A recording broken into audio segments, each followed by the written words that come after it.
DOW. Dits on Wrestling.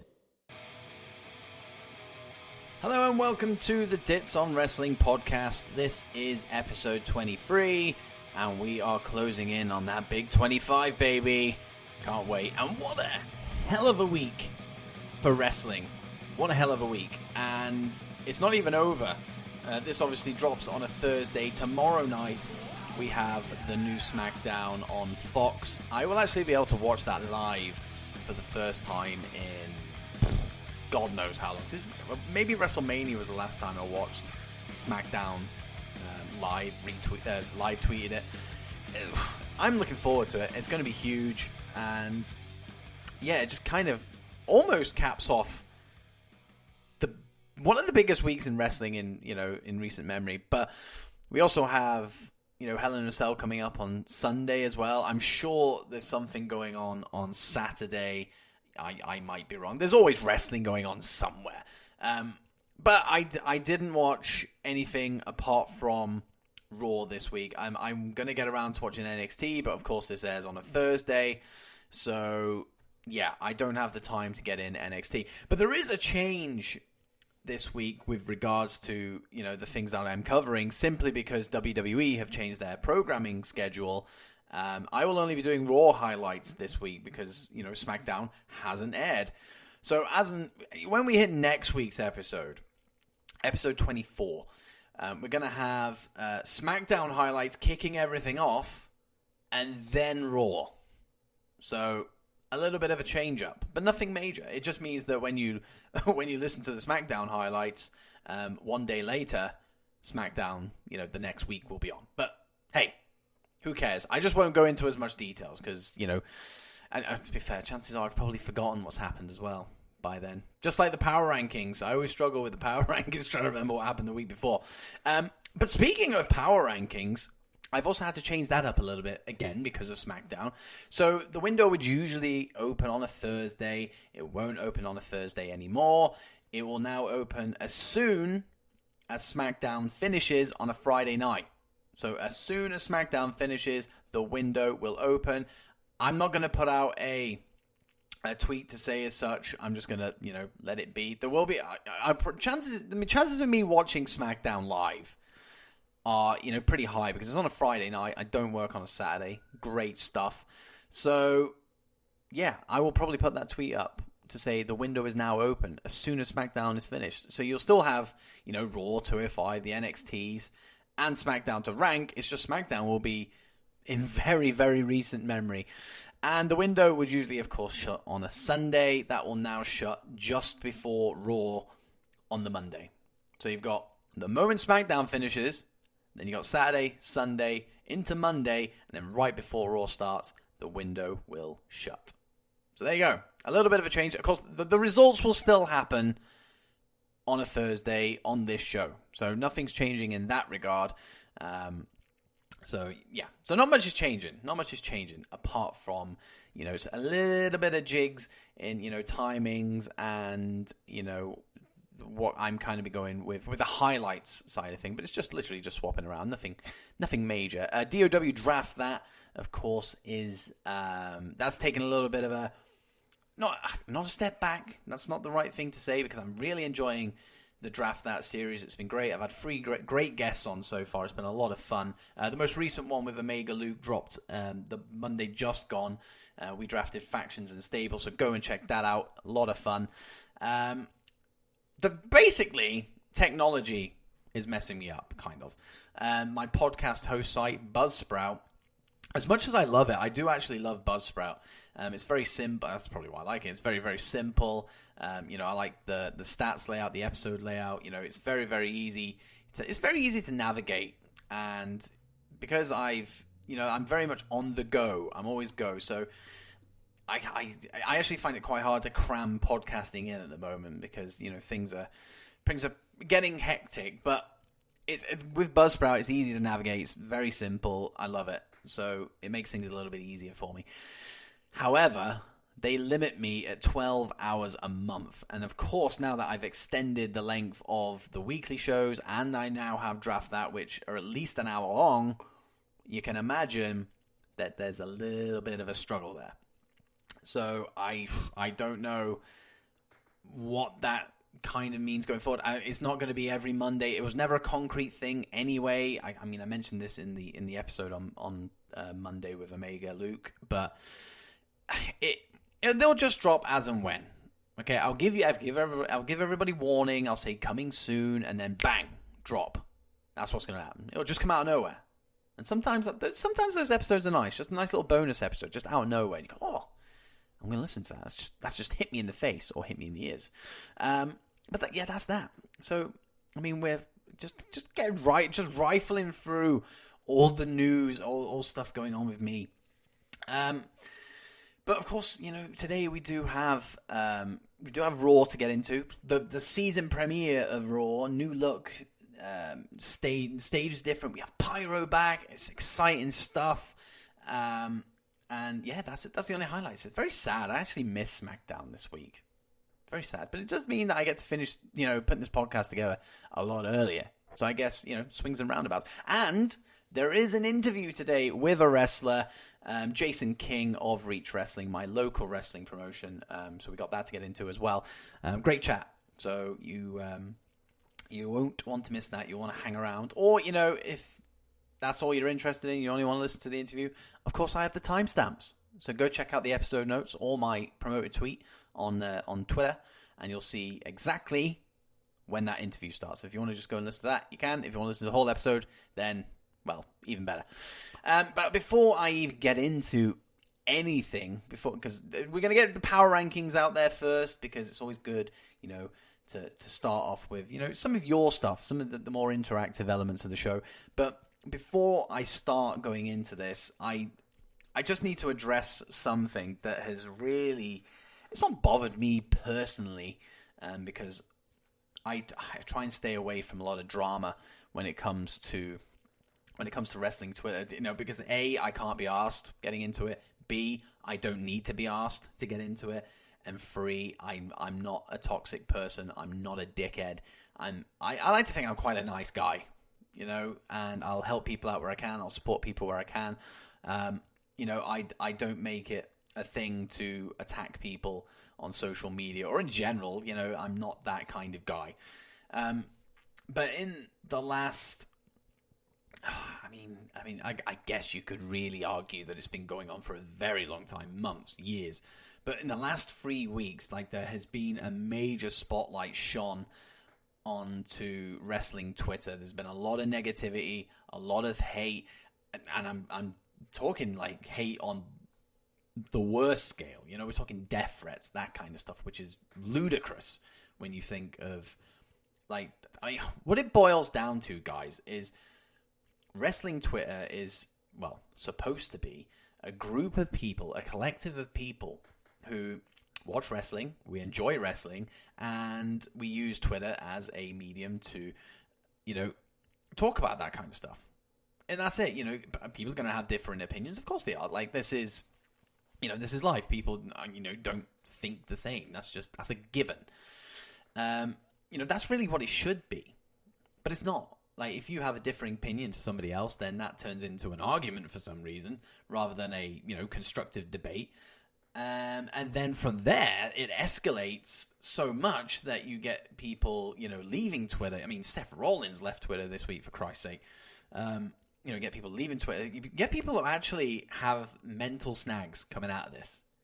And that's the extremities of this whole thing. And yeah, the last 3 weeks have been really bad. I'm a really huge, or I was a huge fan of Brainbuster Radio. This is probably old news now. I mentioned it again on the Draft That series, but that is now gone, and that is as a result of this, negativity surrounding wrestling Twitter at the moment, and that's a huge casualty, especially for the people involved, the team. And then you've got other people, some of my favorite accounts, on Twitter are. Having to take a step back, and you'll get people like I'm trying to remember who it was. Brandy Rhodes, I think, was one who it's this retweet with quote thing that gets a lot of people. if I think Brandy Rhodes disagreed with something that I'll say the account is at WrestleFeatures, one of my favorite accounts on Twitter, always positive, great stuff. And Brandy Rhodes did a retweet comment quote kind of thing, and it was essentially one of those things where it was like if Twitter had two fingers, and one was pointing to the tweet and the other one was a middle finger, as in fuck this guy, go and attack him. That's what it would be. And all of a sudden, the hate started storming down on WrestleFeatures, in his mentions, comments, all that stuff. And it forced him to take a step back. He is back now, which is great to see. But, it shouldn't have even got to that point. And there's a few accounts at the moment who, are going through something similar, who have had to take a step back. And, there's even accounts who, haven't been directly affected. Nobody's attacked them. But they've said, look, I need a break from this. This is too much. And I, from my perspective, like, I don't get in slanging matches with anybody. I try to be as nice as I can. I'm not into, giving people shit just because I want to, because that's not me. I don't want to. And it confuses the hell out of me why people want to. Some people want to see the world burn. And that is actually shockingly true. Some people do genuinely want to see the world burn, and whether that starts off by giving people shit on Twitter, then so be it. That's what they'll do. It's one of them things. It's made having a Twitter. I mean, my podcast, of course, isn't affected because this is away from Twitter. I just use Twitter as a means to promote it, but. I have to go on Twitter to do it. And, a lot of the people on my timeline are fantastic. I love the people on my timeline for the most part. And there's a couple times, I flick through and I go, nah, why are you saying that? Why is this happening? Why are you getting attacked? Why, whether it's calling girls, ugly, fat, all this kind of stuff, or calling guys gay and all that. It's just like, why? Why is that even a thing? Why? Just we watch wrestling. This is the be all and end. We watch wrestling together. That's it. And then we just tell each other about it, and we say, right, this is what I thought about it. What did you think about it? Oh, this is what I thought. Oh, it's a little bit different than what I thought about it, but I appreciate your own opinion. I actually see where you're coming from, but this is where I'm. Why can't it just be like that? Just nice and easy, but it's never going to be that way. It's never going to be that way, and that's where we are at the moment. Hopefully, we can come out the other side of it, but I don't think we will because it's AEW versus NXT week, or it just was anyway yesterday when this, of course, airs. So people are going to be fighting each other about that, and it's just going to keep going on and on and on and on to the point where I don't know. I don't know what the end result is going to be, and I don't know if I even want to care about it. To be honest, I just wanted to mention it. It's just something that it does bother me. It does bother me a little bit because I remember when I started on wrestling Twitter. I started my account back in 2016, I believe it was. It was actually a really fun place to be.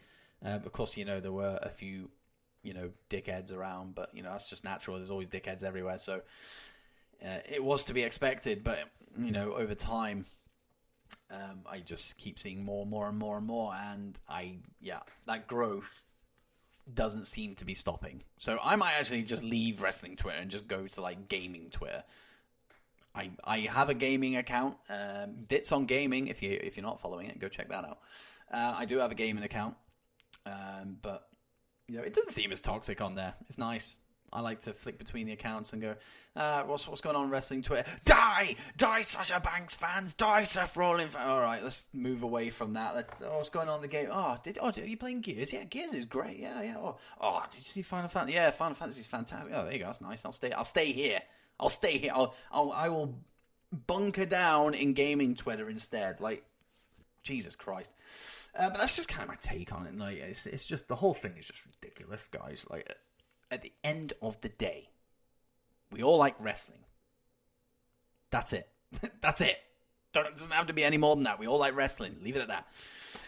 But I could actually probably spend a whole episode talking about it, but I don't want to, bring things down and make it all negative, so I'm not going to do that. I just thought I'd talk about it. That's all. But let's get into something a bit more upbeat. You guys, of course, have done your bit over the weekend, just gone, and supplied, many a ranking for the Power Rankings this week. So, let's find out who the top 10 is this week. Now, the rankings this week come with a little bit of a caveat, and that caveat is that I've forgotten a lot about what has happened in wrestling over the last week, and I haven't watched NXT yet either. And there's a lot of NXT guys in here, spoiler. So, bear with me. You'll still get your top 10. You're still getting your top 10, but I just won't be able to talk about it. I just won't be able to go in as much detail as I would like. But here we go. Number 10, we have Carmella with 5 points. Now, case in point, I can't remember what happened with Carmella. I'm pretty sure she won the 24/7 title. And if that is the case, and I think I'm right, then, hey, that's great. She's been kind of R-Truth's backup for so long now that it was kind of like, well, she's going to win this thing eventually, right? Now's the time. Now she's won it. And then R-Truth kind of, it was okay with it. And it seems like the roles have changed. The roles have reversed. So, yeah, pretty cool to see Carmella with a title on her shoulder. So, regardless of whether it's the 24/7 title or not, it is still a fun belt to have. And, it's a good look. Number 9, Eric Rowan. 7 points. So 2 points above Carmella there. Had a great match against Daniel Bryan. Very surprising match, but Daniel Bryan can, bleed a good match out of anybody. And, it was very impressive showing. And he won. He won as well. I know, Luke Harper had a say in the outcome, but, Rowan did look great. He performed really well. So, hell yeah, he's in this top 10. Absolutely he's in this top 10. He's pinned Daniel Bryan. Come on. Pin Daniel Bryan. He's our number 9. Number 8, we have Kevin Owens. 8 points. Now, his appearance on WWE TV last week was it was short and sweet.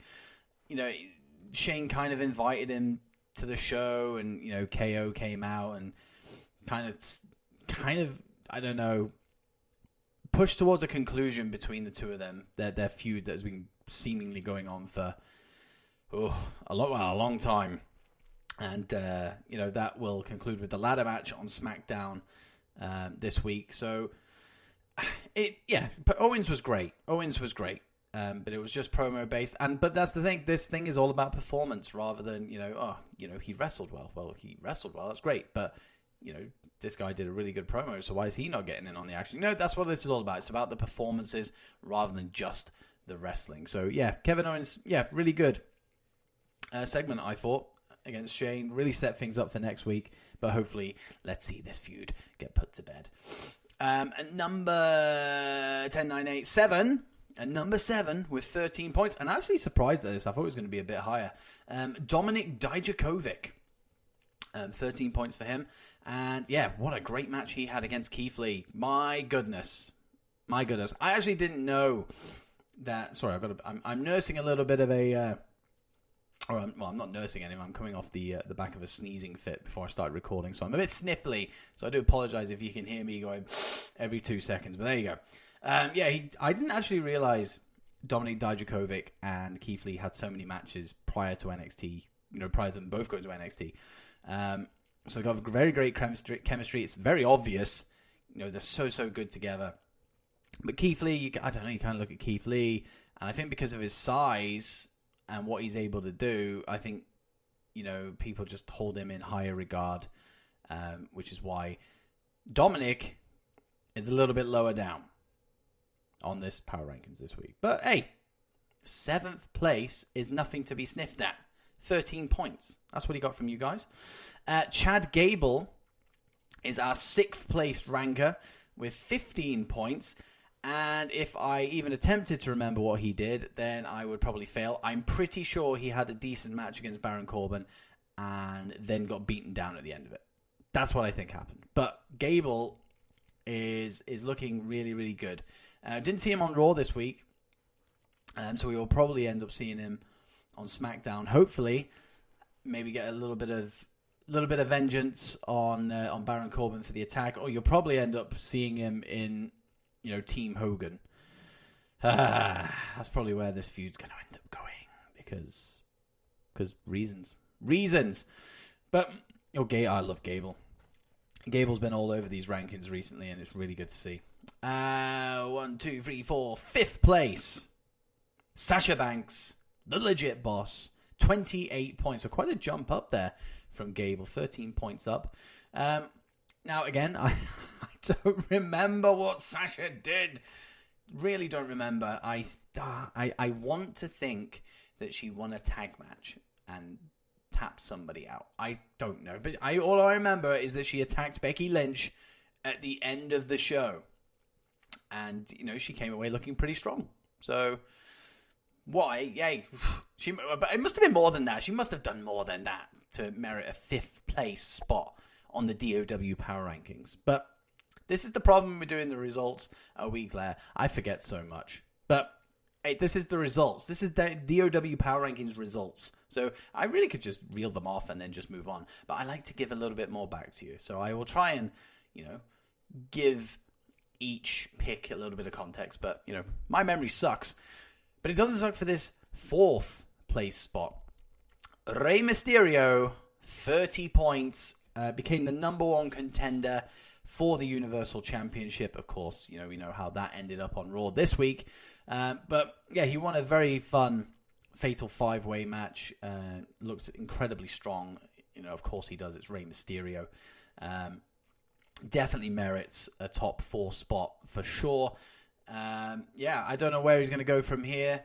Probably not as high next week, I would imagine, because, he spent a good portion of Raw, getting thrown around. But hey, you might see that as a good performance. So vote away. At number 3, just missing out on that top 2 spot, and I mean just missing out on that top 2 spot, Matt Riddle, 40 points. Now, this is where me not watching NXT the last 2 weeks comes into play, because I don't know what happened.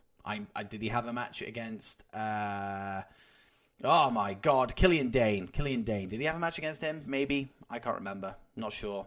I'm pretty sure he did. It's a lot of guesswork. But hey, whatever he did, he performed well enough for you guys to give him not only 40 points, but 3rd spot on this ranking. So that's pretty cool. It's pretty cool to see Riddle pretty high. In fact, it's pretty cool to see a lot of these NXT guys shining so bright in the power rankings recently. So hey, there's that. Now, just ahead of him this week, in 2nd place, with 41 points. So a point separated 2nd and 3rd. Keith Lee. Now, I kind of spoiled that Keith Lee would be somewhere in here above Dominik Dijakovic. I mean, like I said, what a great showing. He's a big guy who can do cruiserweight stuff, and that's impressive. So I don't know what this means with him. From here on out, is he going to get a little bit of a push? The good thing about NXT now is there's now 2 hours, so you can showcase Keith Lee a lot more. So I guess we'll see what becomes of it. But hey, I think Keith Lee deserves a chance. So many people have come in after him and jumped the queue. So if Keith Lee has to keep smashing in performances like this to be noticed and to, kind of start gaining traction, start gaining a little bit of push, then he's doing a damn fine job. So we'll see what happens in the next couple of weeks for Keith Lee. But hopefully we see him nudged in the right direction where I personally think he should be. And, well, he's 2nd this week. So you guys, of course, agree. But, of course, we have 1 spot left. 1 spot left. And it's the 1st place spot. But who is it?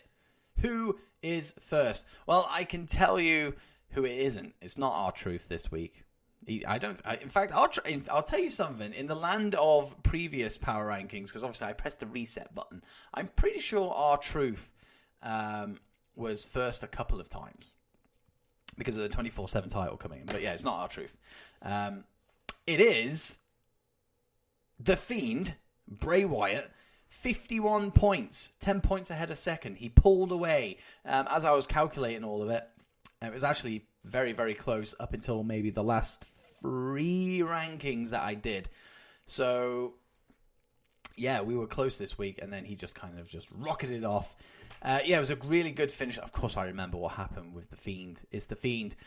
He had a great... I think we had some Funhouse stuff, but the ending with, taking out Braun and doing that sinister, scary, incest face stuff. Oh, God, it was great. So good. What a great character. What a great performance. I can absolutely see why you guys have voted him as number 1 this week with 51 points. Absolutely.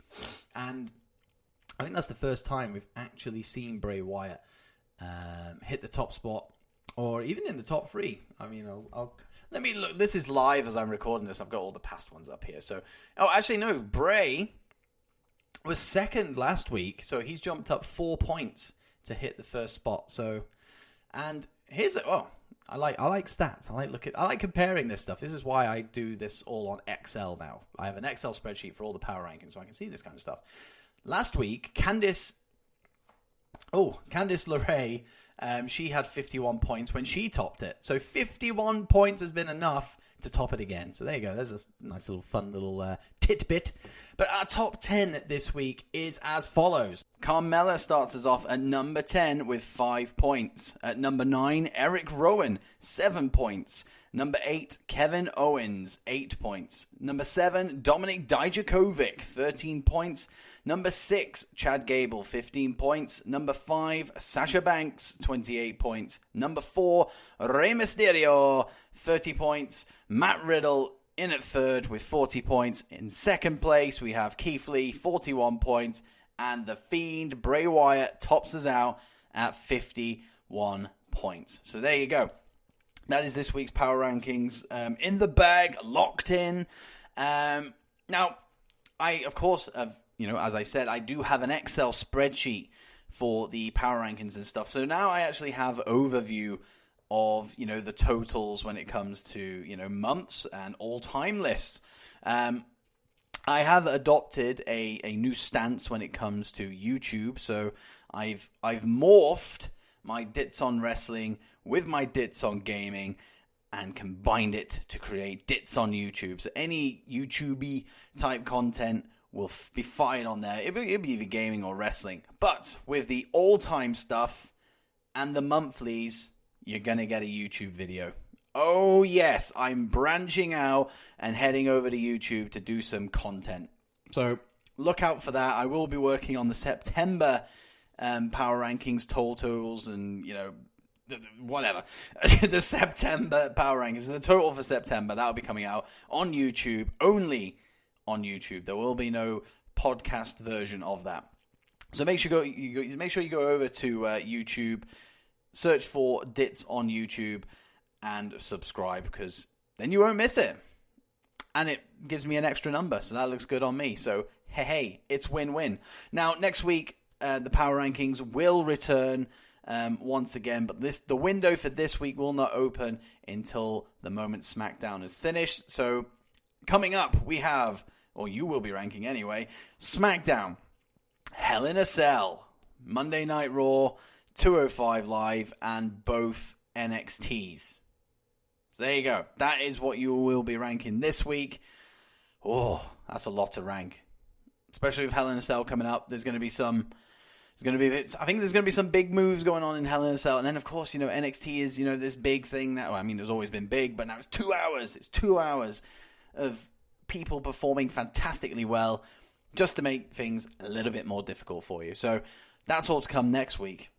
But now it is time to head over to Monday Night Raw with some highlights. And it is the season premiere. It looks great. Pyro is back. Some weird, cringy stuff happened. Some crazy, awesome stuff also happened. But was it a good show? Or did it disappoint? Well, listen to the highlights, find out what I thought. And of course, the tweets are there as well for you guys to say what you thought. Now, as I've said it a million times, I'm going to do WWE on you here and tell you a million times before it sinks in. There are no SmackDown highlights this week, so the highlights you're about to hear, the Monday Night Raw highlights, are the only highlights in this episode, so treasure them well. Here we go. Monday Night Raw highlights. Steph, take us away. Welcome to Monday Night Raw! So this week marked the season premiere of Monday Night Raw, and we did have a new stage. We had new theme music, a new commentary team, new stage. Pyro was back. It was like that side of things was really great. Especially the pyro, because come on, pyro. I mean, I've started adopting a top 3 highlights thing, but pyro gets its own little stage, because pyro is all, like, people think of pyro, it's just pyro, it's just a bit of fireworks, like, who cares? But I can tell you something, it adds so much. When Lesnar came out at the start of Raw and he did the whole rah thing like he used to, and the place just went doo-doo-doo, I was like, oh, there it is, big deal. Brock Lesnar's a big deal. He's got pyro. So, and it used to look ridiculous when he used to do that. I can't, like, this is audio, so I have to kind of express the like like that. You know what I mean? When he comes out, he goes rah. Yeah, you get it. He used to do that without pyro, and it's like it doesn't really match up. But now he has pyro. Now it's fixed. It's fixed. And we had the opening of Raw as well. You know what? It was actually nice to have an opening of Raw where we actually had the opening credits, where it's, the opening video, package kind of thing. And then the pyro. Old school feel. I loved it. And I hope that's the same. I hope it's just not because it used to be a case of Michael Cole, welcome to Monday Night Raw. That was it. That was all it was. But now we got the intro, the pyro, and long may that continue. Love it. Now, the show itself and the content, yeesh. I expected this thing to be incredible in light of the fact that AEW was airing this week for the first time on TV. So I thought Raw would pull out all the stops to put on the best show possible, and I don't think that it did. And now this is coming from somebody as well. I'm not just hating on it for hating on its sake. I've loved Raw for the last 3 or 4 months. Go and check out my old episodes. I'm always positive about it. And don't get me wrong, there were positives to this episode of Raw as well. But for a season premiere kind of thing, a new era kind of thing. Like the stage was different. Like the stage looked crazy. I still don't know whether I like the stage or not. It's very curvy. But I don't know. I will get used to it. I like the fact that it's huge. I like that. And I like the way all the pyro and lighting's rigged and all that kind of stuff. It's all good. But I expected it to be, I don't know, just have a bit of something, it needed a bit of something. And it just didn't. I mean, it started well. Don't get me wrong. That's highlight number 1. But it just missed the mark, and it's so frustrating. Like, this was it. That you could have put on such an incredible show, and you didn't. Hey, it's all right. Those good bits. And SmackDown. So weird talking about SmackDown. Like, Jesus. SmackDown will hopefully redeem the main roster side of things. I haven't watched NXT, so I don't know if that was any good. I'm going to assume that it was. I mean, Matt Riddle, Adam Cole. Hey, can't go worse than that. But as I said, my first highlight was at the very start of the show. And something I didn't expect. I didn't know if he was... Oh, no, he was. Was he advertised? Yeah, he was advertised to appear on Raw. Of course he was. It was, flashed up several times last week. So Brock Lesnar was going to come to Raw. But when Ray came out and his son was in the crowd, I just thought, it's going to be, a thank you to my son for, because I'm here. I mean, that's pretty much how it started, to be fair. But, without him, I wouldn't be in the Universal title match later on in the show. Yada, yada, yada. Son probably come in. They have a little hug. Dominic and Ray, woo, happy days. They leave. A nice little happy start to Raw. That's at least what I expected, but no. Lesnar's music hit. We had that amazing pyro. God, love it. You'll probably hear me talk about pyro for the duration of these highlights. To be fair, but we had the pyro. Then he came down and Heyman snatched the mic. Oh no, that's not right. Brock snatched the microphone out of Ray's hand and gave it to Heyman, and that initially was just like, oh. What's going on here? What is going on here? And then just as Heyman was about to speak, Ray snatched it back and was like, yeah, go on, Ray. You fucking show that walrus. Yeah. And then it just went south. It went south for Ray. Just F5s. And then, then it got good. Then he came out the ring. It was a little bit of a tease with Dominic. Dominic sat down. He kind of cowered away. Rightfully so. I would probably do the same. In fact, I wouldn't have sat down. I would have just left. I would have gone. Like I would have been on the first flight back to the UK if I was in that situation. But he didn't. He sat down and then ended up getting dragged over the barrier and chucked about a little bit. And he bumped for Lesnar for a good 3 or 4 minutes. And it was a delight. A delight for the eyes. It really was. It was a great segment. You felt sympathy for Dominic. You felt sympathy for Ray. But you also felt even more sympathy for Ray because you could see his reactions to, Dominic being manhandled and stuff like that. Like, I loved it. And the fact that it makes me sad a little bit to see this, because we know that, we now know anyway, that WWE are happy for Dominic to be in a physical, situation. But when Ray and Samoa Joe had their thing, I remember, I don't know if any of you guys remember, because I brought it up and it was a missed opportunity. Ray and Dominic had a chat backstage about whatever. And Dominic started walking off. And Samoa Joe followed him. And it was going down the corridor, so it was getting darker and darker. And I thought, right. And then it went to advert break. And I thought, here we go. When we get back, Dominic's going to be either in the coquina clutch or he's just going to be out. He's going to be laid out, and it'll be clear that Joe has done something. But we didn't get that. We just had a chat between the two of them. So that was a missed opportunity. So it makes me sad seeing Dominic getting physical now, because that would have been awesome back then. But, it is what it is. We still got this moment, and maybe it made this bit a little bit more special. But I loved it. And as soon as this all happened, and it didn't seem like letting up, like Brock was unreal. I don't think it's going to lend into any storylines. I think it's literally just a case of he has a championship match on Friday. This is what I'm capable of, Kofi. That's all I think it boils down to be fair. And if you're going to send a message, that's the way to bloody do it. Absolutely. I don't think it's got any any storyline implications with regard to Ray. But what a great start. And I thought it was going to set the tone. I really did. And I thought that this feels different. This is great. This is it. Like, they've kicked off Raw. This massive pyro. Lesnar's come out and just caused havoc. It's just going to get better and better. And it didn't. It didn't. So I've struggled because of that to, kind of fill out my other highlights. And I guess... I've got my highlights in front of me. Of course, they're honorable mentions, and we'll get into those. But I'm gonna have to go with Heavy Machinery, believe it or not. I'm just gonna group two together. I'm gonna cheat. Heavy Machinery and the War Raiders. That's it. In fact, I'm gonna extend it even further. The tag team division. There you go. It seems to be making a slight little bit of a recovery.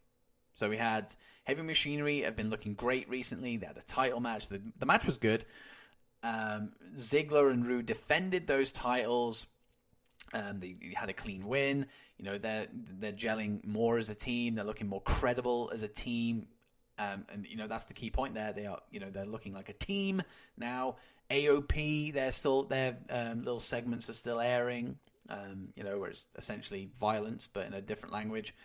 The War Raiders, 2 wins on the trot.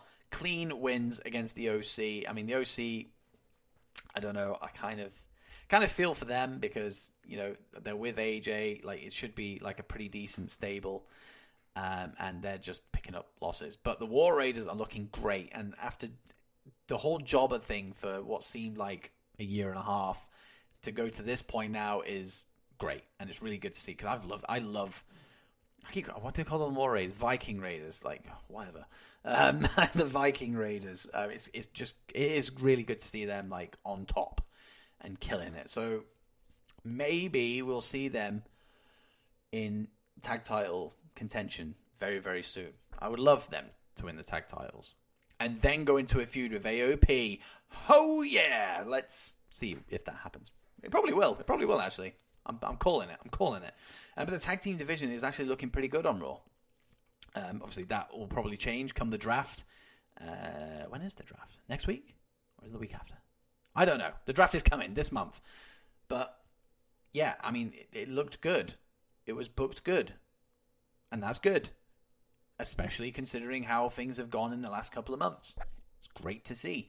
So, that's definitely a highlight. I've extended it out. From heavy machinery all the way to the tag team division. And rightfully so.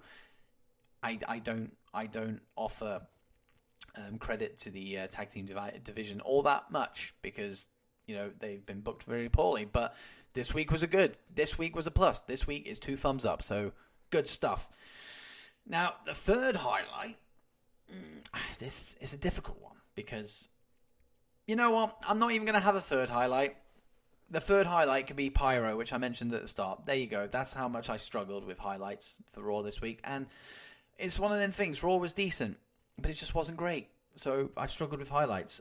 We had a disappointing match to kick off the show with Banks and Bliss. You know, considering the kind of animosity between the two of them, I expected a little bit more, but it was a bit pedestrian.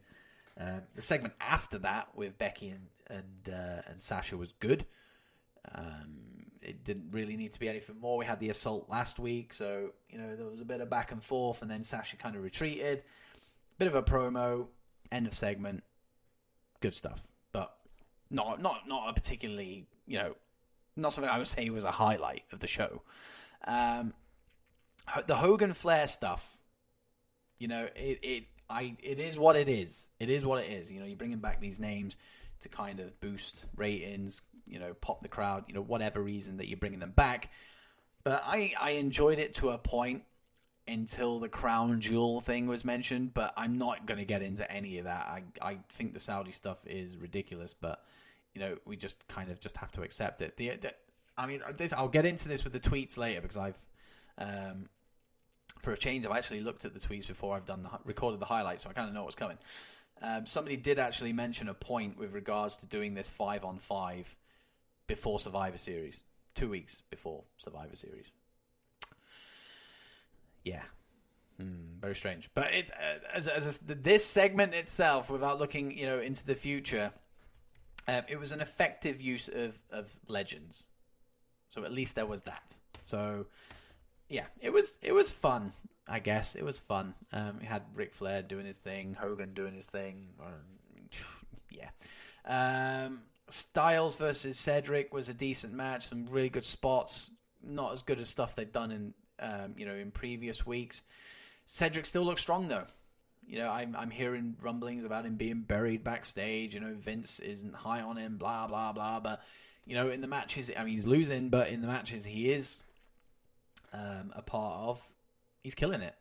He's booked strong. So, you know, is that a burial? You know, he's somebody that's seen as the underdog. I think he is seen as a little bit of a rookie, kind of. You know, that's kind of his thing.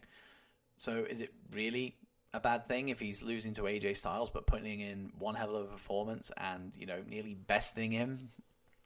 I don't think so. So that is an honorary mention. The Fiend this week usually would have been a highlight, but it's something that we've seen for the last couple of weeks now, and I don't know. My love for the Fiend and Bray and all that kind of stuff has not changed. Of course it hasn't, but it's kind of that thing. You need to keep the Fiend special.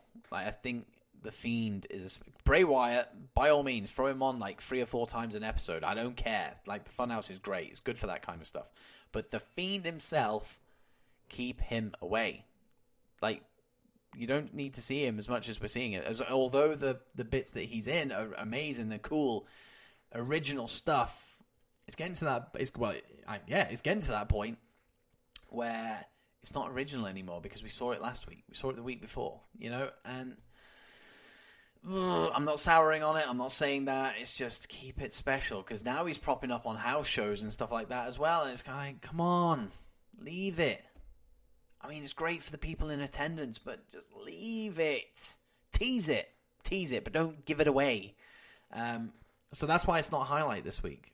As much as it was great, to kind of end the show with, the Fiend on top with the Mandible Claw outside the ring against the ring post. Yeah, great stuff. But I've seen it. I've seen it the last 2 weeks. It's good, but I've seen it. And yeah, that was it. That's really the highlights. And I mean, of course, there was a hell of a low light just before the Fiend came out. I mean, I don't even know what to say, to be honest. Rusev was in the match with Seth, and then Bobby Lashley came out. It was, hey, Bobby Lashley's back. That's cool. And then he kind of motioned for somebody to come out of the back, like, for a good 5 minutes, and, nothing was happening. We're like, okay, right, he's stalling now. Lana comes out, and then they kiss, and then they kiss again, and then they kiss again, and then Lana cuts a leg up, and they kiss again. And it was like, oh, this is cringy. Cringy is the perfect word, actually. Cringy. The whole fucking thing was cringy. And it was as if they did the first kiss, which would have been effective enough. Effective enough, you don't need to see it any more than that. But it was as if somebody was signaling off camera, oh, right, we need to do that again, because that was bad. Do it again. And they did it again. Still not happy. Do it again. Right. Kevin Dunn's standing there. Right, come on, let's just do it again. Come on, I want to see more of it. Do it again, do it again, do it again, do it again. My God, the whole fucking thing was cringe. I hated it. I didn't like it. And it does nothing for Rusev, or Bobby Lashley, or Lana. It does nothing for any of them. Just, what are you doing? It didn't work with Ziggler and Summer Rae. It's not going to work with Bobby Lashley and Lana together. What is that all about? Come on. I just don't get it. I don't get it. I just don't get it. Really don't get it. But I don't get it. Yeah, God. I remember watching it and just being completely dumbfounded by the whole thing. But if that's what they want to do to end Raw and kind of intertwine the Saudi match and then the Fiend, it was a mess. Jesus Christ! Right, but we do have some tweets from you guys, there's quite a few, and I'm obviously boosting a little bit of time here because we don't have SmackDown highlights, but we have. Oh, here we go. The Wrestling Fanatic. I know Raw was very confusing for a lot of fans last night. The worst part was that stupid-ass ending. Exactly. It's clear that SmackDown will now be the A show, and rightfully so, because they have been more consistent anyways. I don't know. I don't know if SmackDown will be the A show as such. I think it'll just be the priority. That doesn't mean it's the A show. Raw is Vince's baby. It's been around for, as they say, it's the longest-running episodic show in television history. Yeah, whatever. I think in the eyes of the fans, SmackDown's the A show, but in the eyes of Vince and management, maybe not. But I see your point. I can absolutely see your point. Phenomenal Apex said, "I'm so happy WWE brought Pyro back. Hell yes, Mr. Apex. Absolutely. Give me some Pyro. I love it. Get hard for Pyro. Love it." Ryan Buckley. Let's forget that I mentioned directions on this show. Apart from that Viagra commercial I did a couple of weeks ago and in my debut episode. So, yeah, that lives on, I guess. People are going to go, what? Go check that out. Ryan Buckley said, so we're getting a 5-on-5 tag match at Crown Jewel 2 weeks before Survivor Series. So dumb. So what are they going to do at Survivor Series as far as the traditional tag match goes? Ridiculous.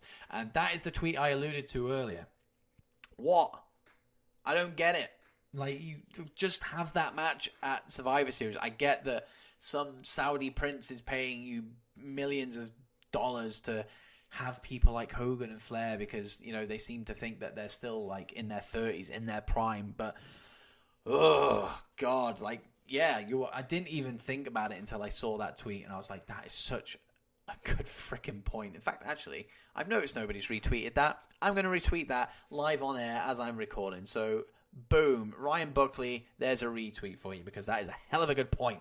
The Steel Cage said, this Hogan Flair Miz TV segment is cringeworthy on so many levels. Hogan, yuck. One more match? Hell no. Crown Jewel, F that. Yeah. I'm not a fan of Hogan. I'm not. You know, I wasn't a fan of Hogan before the, you know, stuff that happened with him. But one more match? Yeah, hell no. We all know what that would entail. Not doing that. Crown Jewel. Yeah, I'm not getting into Crown Jewel, but I think you can kind of gather my thoughts on that. But, yeah, it wasn't the best segment. But like I said, it was a good use of legends. So, you know, it is what it is. Maz, I'm not even going to, you know, attempt to say what your actual handle is because I would probably insult you. Maz, they'll be tagged on Twitter. They'll be tagged on Twitter if you want to know who it is. So Maz, is Cedric Alexander, a guy who is presented as a rookie, really being buried if he's having competitive matches with a veteran and all-time great like AJ Styles? Exactly. Again, like I said, I saw the tweets prior and I did allude to the fact that Cedric, you know, is seen as the rookie. And that is exactly spot on. You know, I absolutely share that viewpoint. I said, you know, last week and the week before, like, he's not getting buried. He's looking strong in defeat. And, you know, wins and losses are a big deal in WWE. However, you know, we can, you know, at least take away the fact that he does look strong in those losses. And there's plenty of time for him to get that push and climb up the ladder. But absolutely, I agree with you. Laz at Legit Coast, just finished watching Raw. It was whatever. It wasn't that good. And in the end, the whole Lashley and Lana part was dumb and stupid. Correct. And the part where Bray Wyatt attacking Steph outside the ring was good. It was good. You are right. It was good. It's just something I've seen, you know, too many times. And yes, the Lashley and Lana stuff, dumb and stupid. Do not dispute that. Dan Osman, at the Real Seagull 92, he said, another guy that should be pushed to the moon, Ricochet. Oh, hell yes. Oh, that the finish of that match was incredible. It's like a little tribute to Rey Mysterio, except he did a front flip before doing the thing that Rey does. I can't remember what it's called. But, yeah, great stuff. Love that move. So cool. I'm not even going to get into the Cesaro side of things. That's a topic for another day. But those are your tweets. That's what you guys thought about Raw. Mixed bag, really. Mixed bag for Raw this week, and it's a shame. I don't have a voice clip for you this week. Reasons. Usually I would be segueing into SmackDown now, and I'm not because the thing is on Friday. God damn. Next week's SmackDown highlights will be back, and I'll be kicking off the show. So, hell yeah. So I guess, and it's not a bad thing, it's time to get into my interview with Jason King, co-owner of Reach Wrestling, my local wrestling promotion. Great chat. He actually made my job a lot easier because, you know, he's a very talkative guy. I knew this before I got him on the show. I literally asked a question, and away he went. It saved me a lot of job. I was just happy sitting back and just listening. What a great guest he was. Very insightful. And I don't, if this doesn't sell Reach Wrestling to you, I don't know what will. Okay, so here we go. Let's get into my chat with Jason King of Reach Wrestling.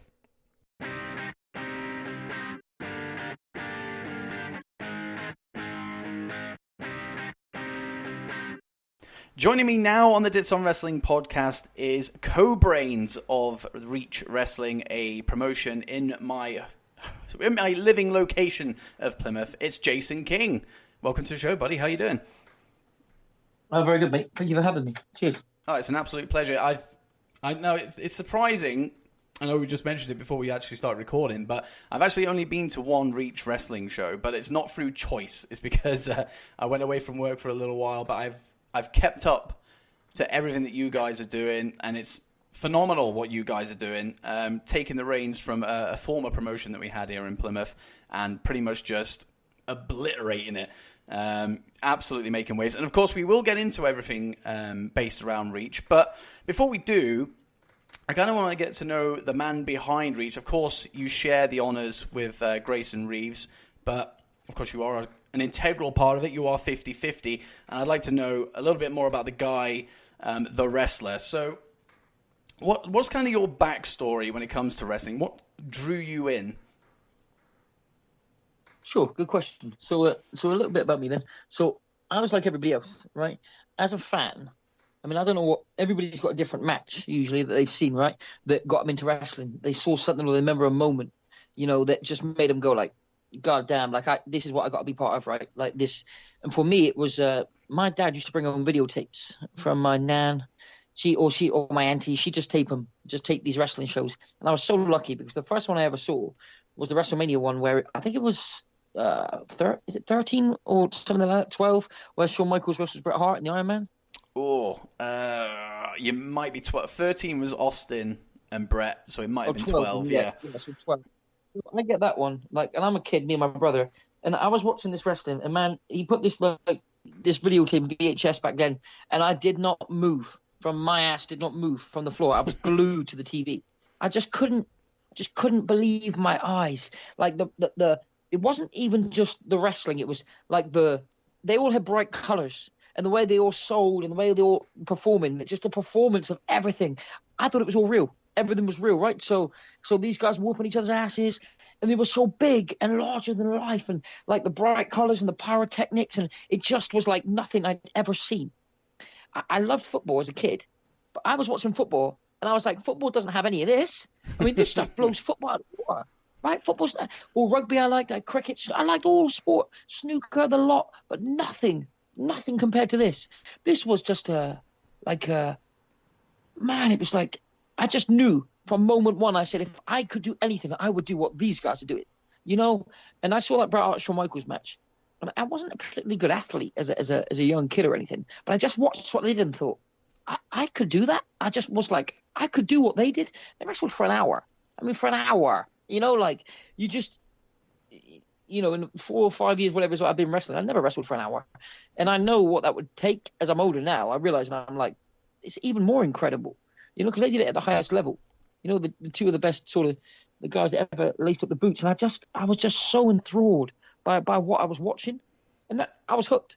And I just never let it go. I just couldn't let go of the fact that I just wanted to be a wrestler.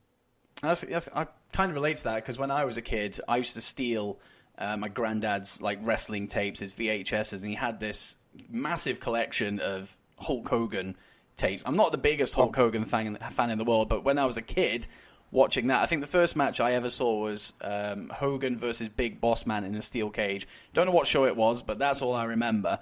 And I'm exactly the same as you. I sat there and I was just like, what is this? This is absolutely incredible. However, I just never made the moves to actually pursue it and get into it. So for you, where did that journey start? Where was it kind of like you made the decision to go, right, this is exactly what I want to do for the foreseeable amount of time, the rest of your life.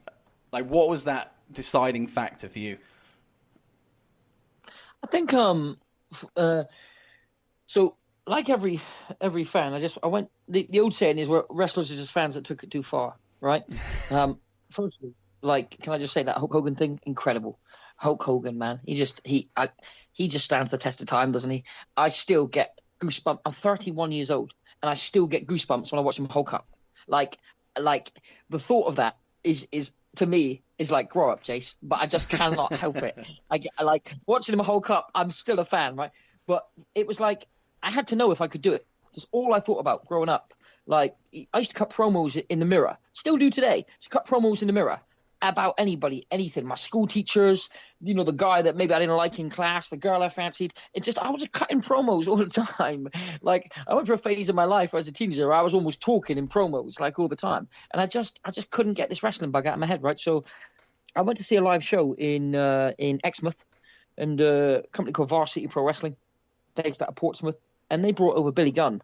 And seeing this ex-WWE guy live, it was just, at the time, he may as well have been Michael Jackson.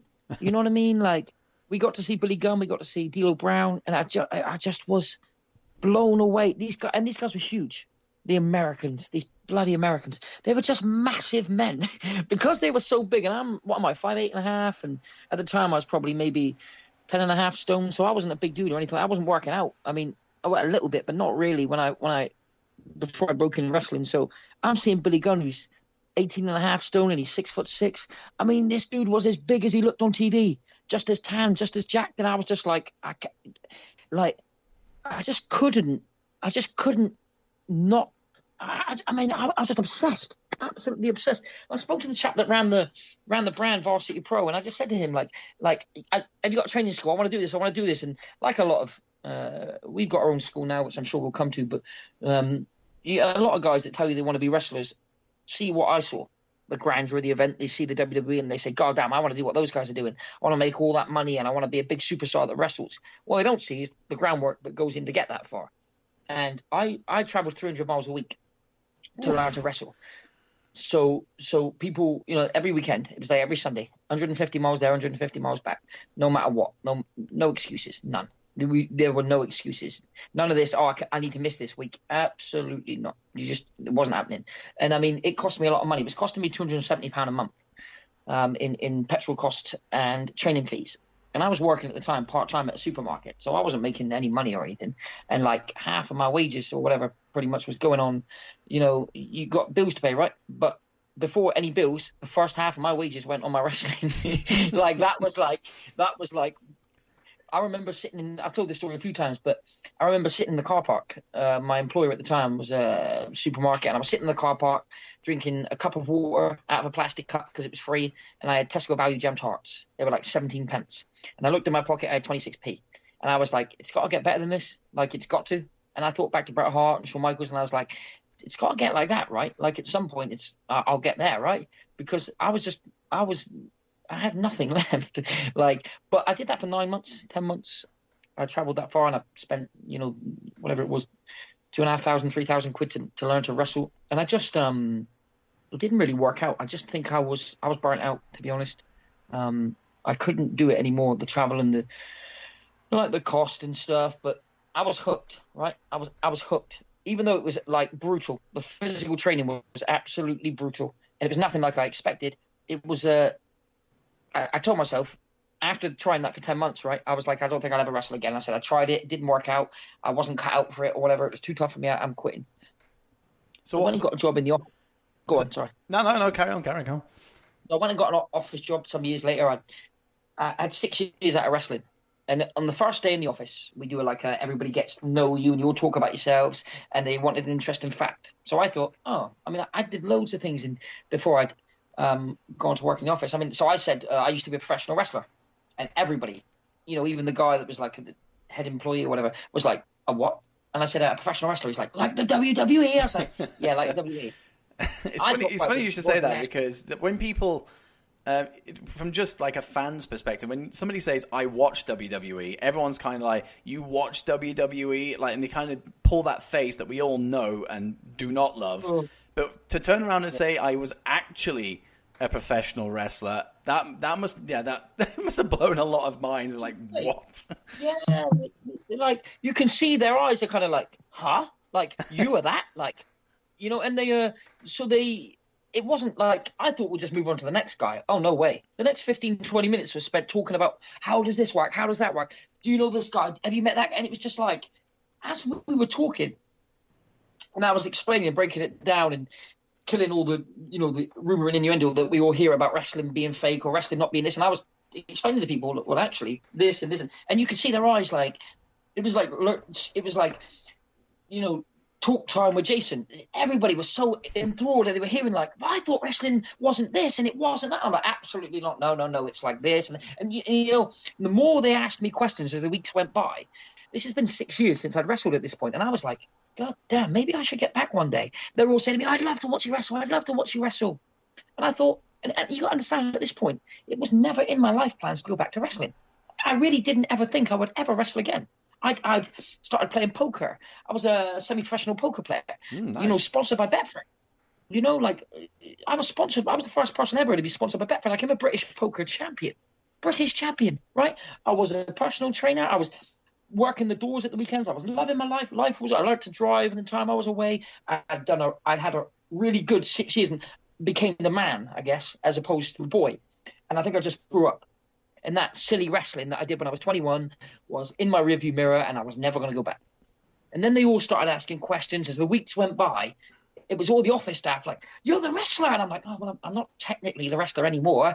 "Oh, wow, I'd love to see you wrestle." And the more I heard it, I found myself going home at night and kind of thinking about wrestling and thinking about how my journey ended. And when I was like, you wrestled, you trained for 10 months and had 3 matches, and I was like, that's not how you dreamed as a kid that your journey would go. And I kind of started to think, well, what if I did give it another go? Then I ooh and ahed about it for about 6 months, or I might go, I might not go. And one day I was laid in bed and I was like, I've had enough of this. I said, I got myself so worked up, cut myself a promo on myself in the mirror, basically told myself, honestly, it's ridiculous. I said to myself, enough of being a bitch. I said, you are going to that training school Tuesday, you'll go in there and you go in Thursday. And if you go there and you don't like it, then fine. Shut the hell up, never mention wrestling again, move on. Because I'm sick to death of you stretching yourself out about this wrestling that you think you could still do. I turned up on the Tuesday night. Grayson Reeves was there. The coach at the time was Danny Walsh of LEP. Grayson Reeves I met for the first time, and a young lad called Bream who had a code, so he couldn't really do anything. So it ended up just being me and Grayson one-on-one in our first night. And we absolutely blew each other up. Like, we just, I mean, I don't want to swear, because it's my first time on this podcast. Oh, no, go for it. We really... Oh, God, that's so much easier. We fucked each other up. Like, we honestly fucked each other up. Did some amateur, like, shoot wrestling. We did some core shit together, like, skinning the cat together. And it was like a testosterone-fueled, like, who the fuck's this guy? Who the fuck's this guy? But I credit him till this day, 5 years later. I always say to him, if it wasn't for you, I wouldn't be here today. Because I finished that session sweating buckets and bumping around. And I was just like, this is what I love. I was like, this is what I wanted. Like, and I think I messaged him that night on Facebook. I was like, dude, thank you so much. Like, that was exactly what I needed. And he was all like playing it cool, like, yeah, man, whatever. And we just hit it off from then. He was probably mad, right? Because he's like, who's this other dude that's pretty good? Like, because he was at the time the only one that was really any good, to be honest. The rest of them were not that good. They might not want to hear that, but fuck them, it's true. He was the only one that was any good. Then I rode in the door, and he probably thought, who's this guy? Like, but something, we pushed each other that first 6 to 8 month period, man. Without him, I wouldn't be here today. I wouldn't be wrestling today, because he just, on that first night, he just made me like think, let's go. It's time to wrestle again. So in that one night where you wrestled Grayson, you had that, you just tore each other apart. That did more for you than the entirety of that first run of training, and that says a lot. To what you guys did in that ring. I mean, I would love to have been a fly on the wall watching that, because it sounds like an absolute barn burner. Yeah. We just battered each other. There was no, it was bullshit. Looking back now, we wouldn't do that. But we were just like, Danny's like, okay, 5 more. We do 5 more. On the 5th one of us would look like, oh yeah, we'd be looking like, I could do one more. Well, I could do one more. So then it'd be one more. Just that kind of like, yeah, I don't sweat you kind of attitude, that dog eat dog. But man, that's how it was. We used to call it the dungeon down in LEP. And that's what it was. You used to walk down the steps, and you'd walk down these rickety old steps, and there's like maybe a 3 to 5 meter sort of outside that you'd walk out, and then you'd walk back inside. But you had to go down these steps, which are outside. Some nights it was cold in the wintertime, and it was pissing down with rain, and the rain would be pouring all over you, and you'd just hear boom, boom in the ring, boom, and people bumping around, and you'd hear people screaming, and you'd walk through the doors, and there's the ring set up, and you'd be like, oh man, it was like the depths of hell, mate. But some nights we had there, some of the nights we had, and just some of the talent that came through LEP at the time, back in 2016 and the end of 2015, was just was class. Just some real talent, and I needed that myself. I needed those guys around me to remind me, this is how it should have been. This is how wrestling was supposed to be. You were supposed to. It was supposed to go like this. I think that was the feeling. And so do you find from that point that yours and Grayson's careers kind of intertwined, or were you kind of just always linked from that moment until where you are now? Yes, and yes. I don't like yes and no because it's a shit answer, but so I'm going to go with. I'll explain why. When we were coming up, one of us was going to win the Academy title and one of us wasn't. But it was clear one of us was going to win it because it was time to. We were the top two at the time. So I ended up winning it, which I think annoyed him because he thought it should have been him. So I was the champ. I think he left to go to Norwich because he was going every week, first weekend of every month to Norwich under the Knight family. Oh, the family very nice. from fighting for with my. Yeah, very. So he was training with those guys once a month. And he did their week-long training camp and stuff. And he realised, like, if I'm going to get better, I need to go to Norwich full-time. So while I was the Academy champ, we'd only wrestled, I think, once in the time I was champ. I was champ about 6 months at this point. And I only had one match with him, which to me, looking back, was just so foolish. Why didn't you have us wrestle more? I just don't understand why we didn't wrestle more back in those days while he was here and I was here, you know. But anyway, that wasn't our choice. He left to go to Norwich. And we'd always talk, you know. I'd be bragging about the fact that perhaps I was still champion. However, I was only wrestling once a week. He'd say, okay, well, you're the champion down there, but I've wrestled, I don't know, 5 matches this week. And I'd be like, damn it. So it was like a one-upmanship, right? Like, he said, how many matches do you have in the summer? I think I said something like, over that, I don't know, 12-week period, I said, I think I wrestled, I don't know, like 25 matches. He goes, cool. I think he's like, I think I had 100. I'm like, son of a bitch, you know? So, like, I'm still the champ. We're getting local bookings, but he's wrestling way more than I was wrestling. And that it's, as time's gone by over the years, it's drifted apart. My style was very different to his, and I don't think people connect us as wrestlers anymore, as performers anymore. There's two people, for sure. The Jason Grace thing, like, is massive. Like, you can't really get one without the other, I think, quite often in wrestling. But I would say we're no longer seen as same level of quality of wrestler because we're so different. It's very hard to our styles are different, you know. But for certainly for a few years, I mean, we went to Plymouth to wrestle for the PWA. I won the tag titles. He won the British title.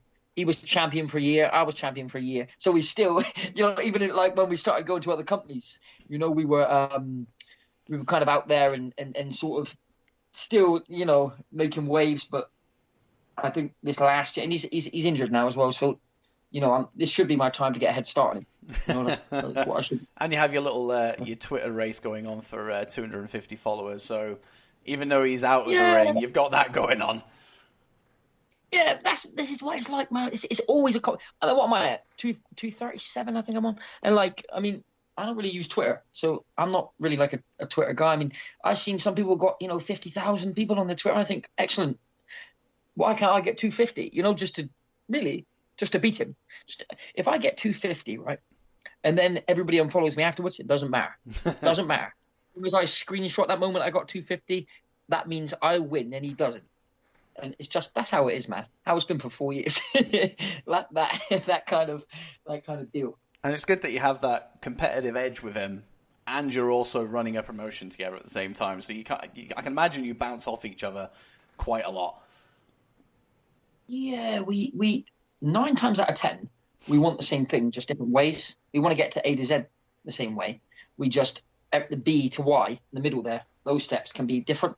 You might see something a certain way. I might see how somebody else is more valuable than somebody else. He might say, no, it needs to be this way. And we tend to squabble a lot about the ways in which we get from A to Z.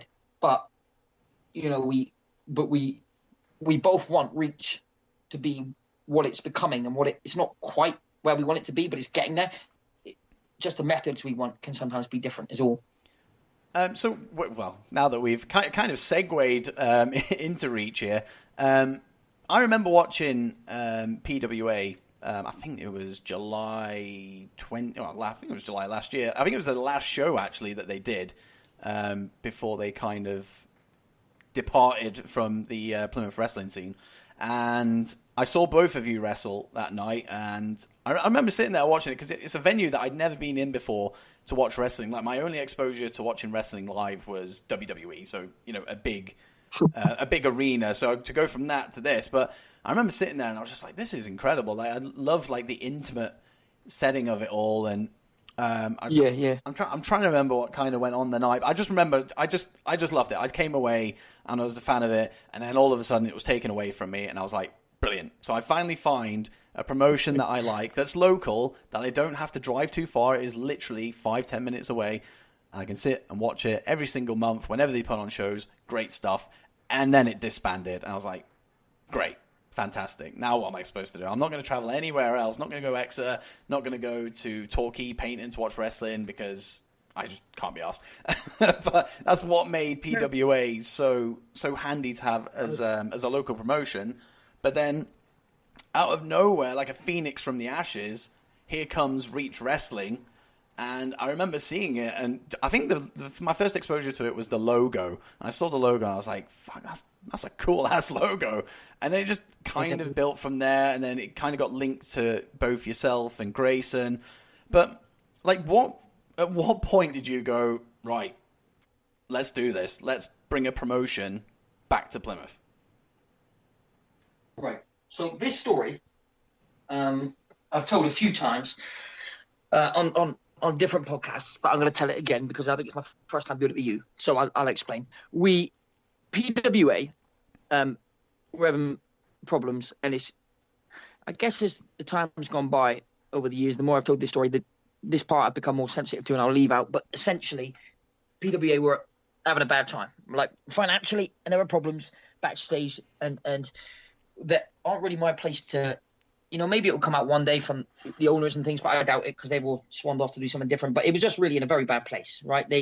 They were not doing very well. It might not look like that on the front of things, which is kind of nice, really, because you don't want the fans to see if there's a problem. Yeah. The issue, of course, was all the boys and girls that were working there knew there was a problem. So they had serious problems, and I had talked about buying out the PWA a few times.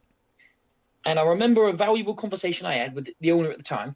And I asked him, I mean, I can tell you this because I don't mind. It's my information. It can be as public as I don't care. It was me that was involved. I asked essentially where we were at financially.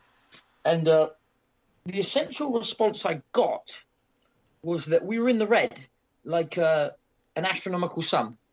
And I couldn't fathom how that was possible, because when I looked at PWA's assets and the history of the PWA and the 10 years that they'd been around, I just couldn't understand how we got into that point. I say we, it wasn't me, somebody else. And when it all got laid out for me, what was happening, I realized. I mean, I went down there with a chap called Vinny Clay. I don't know if you're aware of Vinny Clay, the wrestler, but we went down together to set up make an offer to him to buy the PWA. Now, not everybody knows that, but I was going to buy out the PWA. So, because it was up shit creek, and once I looked at how things were, what I did was I offered him £1, £1 sterling, and said to him, give me the PWA, I'll give you £1 and you go off into the sunset and I'll fix everything for you.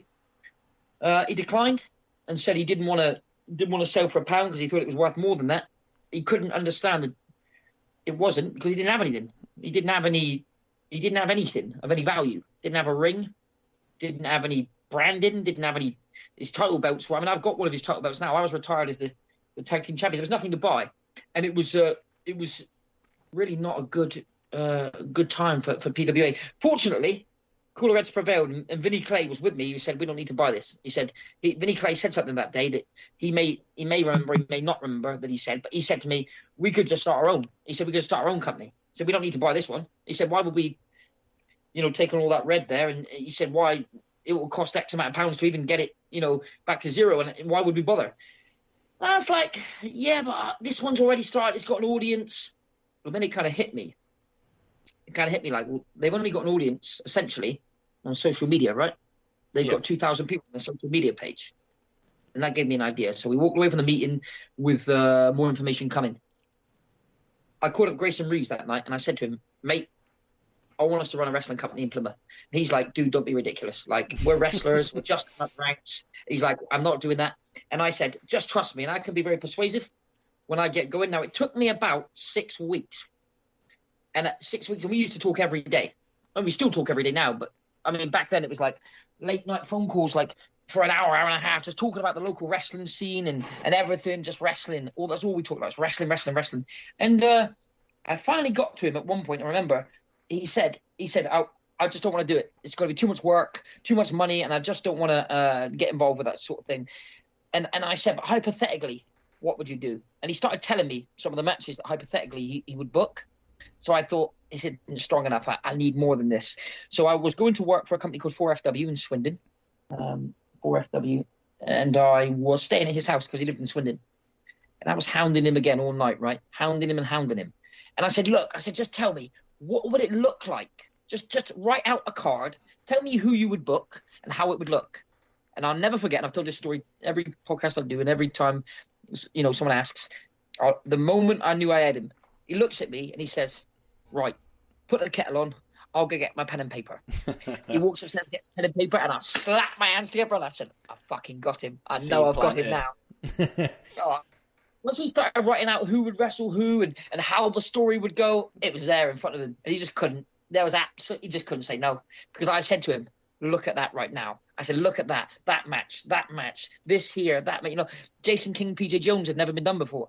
How I'd never wrestled PJ Jones baffled me. How no one had ever booked that. Grayson Reeves, Dick Riley, first time ever. We had Charlie Sterling, Eddie Ryan in the main event. There were so many matches there that could be booked and could be done that people hadn't done in the Southwest for some reason. And it was just such good quality that he couldn't resist it because he's a wrestling fan. So as a wrestling fan, he couldn't say no. And he said to me, the only way I'll do it, he said, is we get that Facebook page from the owner of PWA. He said, if we buy that Facebook page, it's got 2,000 fans already that like wrestling and mostly based in Plymouth. He said that would be our great starting point. So I spoke to the chap that owned the Facebook page and essentially, well, what can I say? I mean, it's so long has gone by now, 2 years ago. I wouldn't say I conned him, but I basically talked him into, it's 2 years later, I essentially, I mean, it's his own fault for getting duped, really, but I talked him into selling me the page. I think, what did I pay him, 40 quid? I mean, I don't mind talking about it now, it says 2 years later. Paid him 40 quid for the page, because I don't think he saw the value in those 2,000 fans. Now, if he could have held on to that page, he might have been able to get more money out of me or something, a position in our company or something, because I needed those 2,000 fans to start with. I needed that audience, something, so I wasn't starting from zero. When he sold it to me, we ended up changing the page and putting it under construction. I remember we changed it from PWA to under construction, and people were all commenting, "What is this? Is this still wrestling?" and stuff like that. And we were like, "Let's not say anything. Let's not comment. Let's not comment." People were commenting on the page, "Is this still PWA? When's PWA coming back?" Loads of comments, and we were getting screenshots sent to us from other wrestlers. You seen this shit? What's this? And we were like, "Oh, don't know what that is, man. I have no idea." Then it was like huge announcement, like 3 days later, huge announcement coming, and everyone's like, "What is this? Is this still bloody wrestling? Oi, what's going on?" Private messages on the page from local fans. "Excuse me, what's going on? I would like to know." Like really kind of almost quite forceful, and I would like ignore them, no matter what. Ignore them all, just ignore everything. And then we were in Philadelphia, me and Grayson, when we finally got the logo made, the Reach logo, and we're ready to I think we said something like 6 p.m. live announcement, and that was like something like, I don't know, it was something like 1 p.m. in America. That's where we were, right? So every post we did while we were in America, we set it so it was at a reasonable time in English time, not American time. So sometimes we're getting up first thing in the morning, like 6 a.m., deliberately to get a post out on the page so that fans wouldn't know it was us because we were in America. So you never put that link, right, that it was us. I mean, in the end, it's a different story, but in the end, he fucked it up because he posted as Grayson Reeves on the page, like, "Welcome to Reach Wrestling." And it was like, he did it off his own profile, and then people saw it. Fucking idiot. So we kind of wanted that. We kind of wanted that secrecy. We didn't want anybody to know it was us, but anyway. But like, so in the end, we buy out we didn't buy the PWA, we just bought their Facebook page. And I sort of talked him into, running the company, and man, shit, 18 months later, nearly 2 years later, this is where we are, It just, it was only because, the only reason that I started a wrestling company was because Plymouth was so hot. I was very popular in Plymouth. Plymouth was the biggest city in Devon or Cornwall that was running wrestling. And I wasn't ready for it to die. I was like, it can't die. I said, this is so hot right now. Wrestling in this part of Devon, in this part of the country, had so many bad raps. Companies like Pride were running around shitting on everybody. And I just wanted somewhere where fans could go, they could just trust a quality. It was so important to me that they could just come and enjoy wrestling like I could when I was a kid watching Bret Hart and Shawn Michaels that day. I just wanted to be glued to the TV and watch wrestling, good quality wrestling. And I was like, do you know what? I'm going to do it myself. If nobody else is going to buy the PWA and nobody else is going to run a wrestling company, then I'll fucking well do it. I'll do it myself. But I couldn't do it without Grayson. I needed him on board. It's good that you have that personal touch with it as well, because speaking from just personal experience, like I find when you're that invested in, I think you would be anyway, but when you've not only got a point to prove to say like you can create this new promotion and let it go, but also have that attachment to it in that, it's a passion project essentially. You do want to, give the audience exactly what you had when you were, starting to get into it, watching wrestling as a kid, having that feeling because, and this is the good thing about Reach, is that you have the family-friendly side of it, so kids can come and watch it and experience that feeling that you felt when you were a kid. But then you also have Thursday Night Reach, which is for idiots like me, where we go to Walkabout, which blew my mind, by the way. I think I was in, where was I? I think I was in Japan as part of work. And I was scrolling through my Facebook or my Twitter, and I saw that there was going to be a wrestling show in Walkabout. And I was like, that is absolutely nuts. Because the amount of times I've been in Walkabout, pissed as a fart, absolutely loving life. I never would have expected a wrestling show to be in there. So how, I just got to ask, how did that even come about? Well, good question. Firstly, that TNR was mad, right? I shouldn't have been, but I was drunk when I went to wrestle that night. It was me and Grayson against Dick and his partner. We all knew what the deal was. We're going out to have fun. We had a good solid match, all four of us. We put a shift in, even though it's, we're drinking at the bar halfway through the match and stuff, and it just an incredible evening. That came about. PWA did do some things quite well behind the scenes. One was they were making links with local businesses in Plymouth, or trying to. And one of the companies they contacted was Walkabout, because the lady who was the events manager at the time had basically said, we'd love to have some wrestling if you guys could, and all they needed was a risk assessment to get it off the ground. Now, PWA didn't do that. So when we looked back through the messages, on the Facebook page and saw that Walkabout had contacted us, we contacted straight away saying, is this still something you're interested in? And the lady that used to run the events there said, well, I'm not there anymore, so I don't know if they will be, but here's the details of someone that is. We got in contact and we started talking, and we just, there were certain loopholes you've got to jump through, because Walkabout is a national company. But to be honest with you, as long as you've got all your ducks in a row, like we have at Breach, like we've put groundwork in to make sure we're fully insured everywhere. Our counts are all up to date. Everything is behind the scenes, the boring stuff, right? That nobody wants to see. They just want to see the wrestling. But the business side of our business is all spot on, right? It's all behind closed doors. Is all tickety boo, and that's what takes more time than the bloody wrestling does. But keeping that stuff right. As soon as the Walkabout asks for a risk assessment, we've got one there prepared for them. As soon as they want to see insurance papers, we got it, right? And the PWA didn't want to do that sort of stuff, so we had to really kind of do the boring kind of the office 9 till 5 stuff to get us to TNR. But the thing was, it was worth it, right? Oh, absolutely. I was gutted that I missed that first show, because I saw the amount of pictures that were going up, the videos. Like you said, you were drinking halfway through the match. I saw that, and it looked like chaos. Is what I think is the perfect word for it. It was chaotic.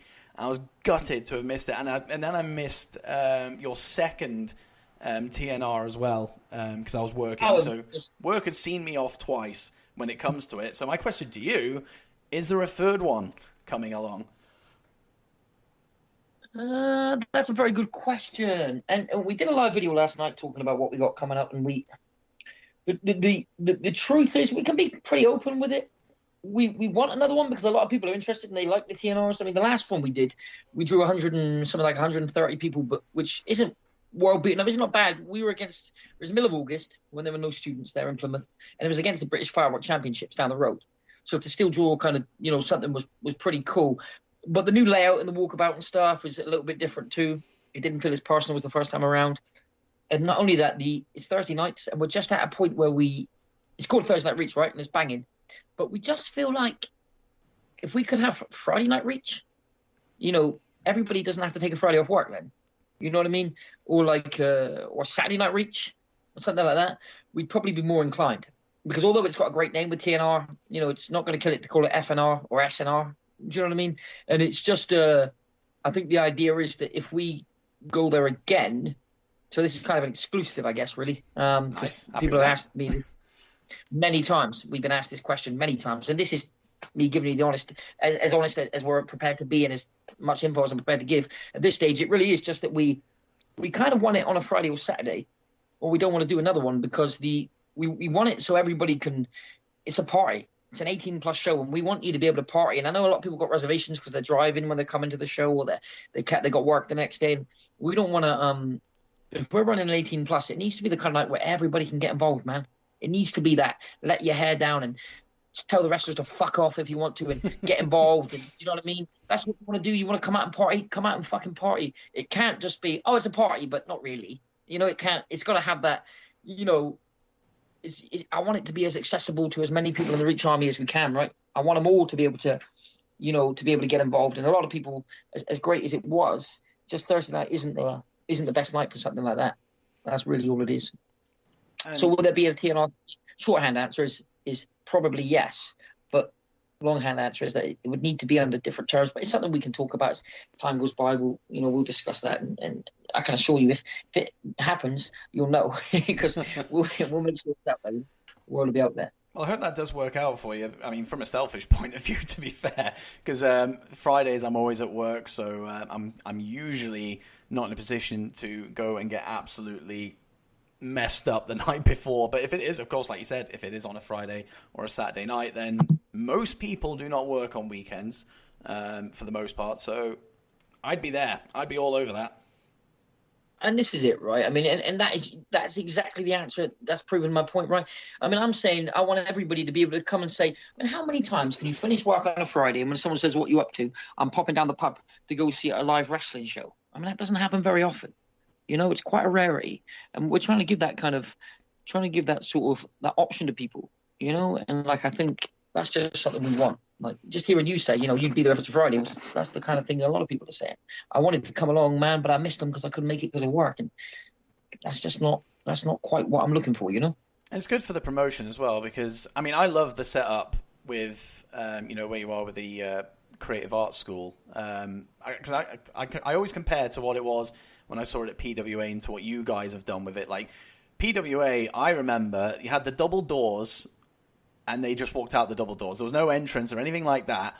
And now that you've actually put an entrance thing there, so it looks great. But that's got its own little feel. That's its own, like, intimate feel. And then you've got Walkabout, which is something completely different. It's a lot more open. I guess it holds that intimate feel because you're so close to the ring, but it is a lot more, open, like spots to sit and watch the wrestling all over the place. So it gives you that extra fresh feel. And you revealed this on your 365 Days Later show, which is the one I went to, that I'm very excited about. You made the announcement that next year you are going to be wrestling or putting on a show at the Guildhall, which adds another layer onto the promotion because, for the listeners that obviously don't know anything about Plymouth or, locations or anything like that, Guildhall is a lot bigger than the Creative Arts School that the monthly shows are running out of for the most part. So, like, where did that come about? Like, was that always the goal to wrestle at the Guildhall? Because I know big events have been there, in the past. I know wrestling's been there in the past. Was that always, like, the goal for you guys? I mean, again, people not listening, I know the pavilions exist, which is kind of like Plymouth's arena. I'd imagine that's the ultimate goal, but, you don't want to go diving in too soon. So was Guildhall like the first big step to that goal? Great, very good question. And it comes with a frustrating but good story. It always seems to come with a story, but how that was booked. Firstly, we wanted the Stonehouse Creek initially, was someone we looked at. But that they were just difficult to do business with. They just weren't very receptive, and they just weren't. I don't know. They kind of acted just like, honestly, really kind of like. I don't want to say out. I mean, they've gone out of business now, so I can imagine looking back. The woman I tried to speak to was so stressed, probably because she was losing money hand over foot. I mean, but we sort of said to them, wrestling's been here before. We want to get involved and see if we can run some shows here, but for like our students, right? But we couldn't run there, so now our students run a 100-seater. At the William Sutton Memorial Hall in St. Budo. Our main shows, as you say, the creative arts. The next step up was something like, if there was like a 450 seater, that would have been perfect. But no, Grayson, let me tell you what happened. The Monday, I get an email from Grayson. Hey, mate, I've looked at the Guildhall. I said, excellent. What did you do that for? He said, I was just thinking, of the option of maybe running our 2-year anniversary at the Guildhall. I said, well, we'll talk about it Saturday. All right, we're seeing each other Saturday. We'll talk then. On the Tuesday, I get an email. This is the layout of the Guildhall. And I was like, what do you mean? Why have you got the layout? Like, why have you got? I said, just keep hold of that and show me it on on Saturday. I said, just show me it Saturday. It's no biggie, man. Like Wednesday, he goes, I've worked out the pricing, and then these would be the ticket prices for this and this. And I said, dude, it's really cool that you've got this in your head now. And I said, and maybe we can run it, but we'll think about it as the time comes. I said, you just need to calm down. Thursday, I think, what did he send me? Thursday, I think he sent me a whole layout. He sent me like almost like a press pack that you'd send out like to someone looking for sponsorship. Yeah. And I was like, good God. I said, this is really very detailed, mate. I said, but for the love of God, I said, will you please just wait till Saturday? Because I can't focus on this right now. We've got other things, that we need to be worrying about. This is a really cool idea, but just wait, Well, anyway, Friday I get a call at 12:30. And he goes, it's him calling me, right? And I go, oh, hey, mate, you okay? He goes, do you want the good news or the really good news? And I'm like, dude, what? Like, what? And he's like, he can't slow down, right? He's laughing and he's happy. And I said, mate, what's it like? What's going on? What have you done? He goes, do you want the good news or the really good news? I go, oh, well, that's not normally how it goes. Normally it's good news or bad news. He said, nope, no bad news. I said, all right, well, fire away with the good news. He goes, I booked the Plymouth Guildhall. I was like, you fucking what? Screaming down the phone at him. He's like, calm down. I said, what the fuck have you done that for? What the fuck? I was like, you fucking idiot. He said, calm down. I got really good news. I said, what? He said, the deposit was only £100. I said, okay. He said, so I paid it. So we're in and it's sorted. I was like, fuck. No. I was like, dude, what the fuck are you playing at? He goes, oh, trust me. I've laid everything out. I was like, I know you fucking laid everything out. You've been sending me for the last 5 days. And he's like, he's all like, yeah, well, now we've done it. He's like, what do you think about that? And I was like, screaming sentences made out of like swear words at him. When I finally calmed down, I was like, what? I was like, why didn't you consult me? He said, well, I kind of did. He said, I spent 5 days consulting you, and you. I said, but I didn't say yes, did I? He said, no, but you also didn't say no. And I was like, well, yeah, but goddamn. So then at 365 days later, when we're in the ring, there was that moment we beat up PJ Jones, and everyone's like hyped as hell, and he looks at me, and if no one will remember it unless they see the footage back. He looks at me and he goes, should we tell him? And I'm hyped as hell because it's whoop PJ and everyone's cheering. I go, tell him what? He goes, about the Guildhall. I went, yeah, go on, fuck it, yeah. When I got backstage and I calmed down, I was like, oh God, what have we done? What have we done? Because now there's no going back. I could have let that deposit go. It's 100 quid. It's not going to change my life, right? Yeah. I could have let it go. We've just told 200 people that we're going to the Guildhall. We can't lie to the Reach Army. We can't. All right, out of principle, we cannot do it. So once we'd said it and everyone started cheering and chanting Reach, I was like, yeah, this is what I'm talking about. Get backstage and I was like, oh, good Lord, what have you done? There's no going back. So now we'll run the Guildhall come rain, shine or snow.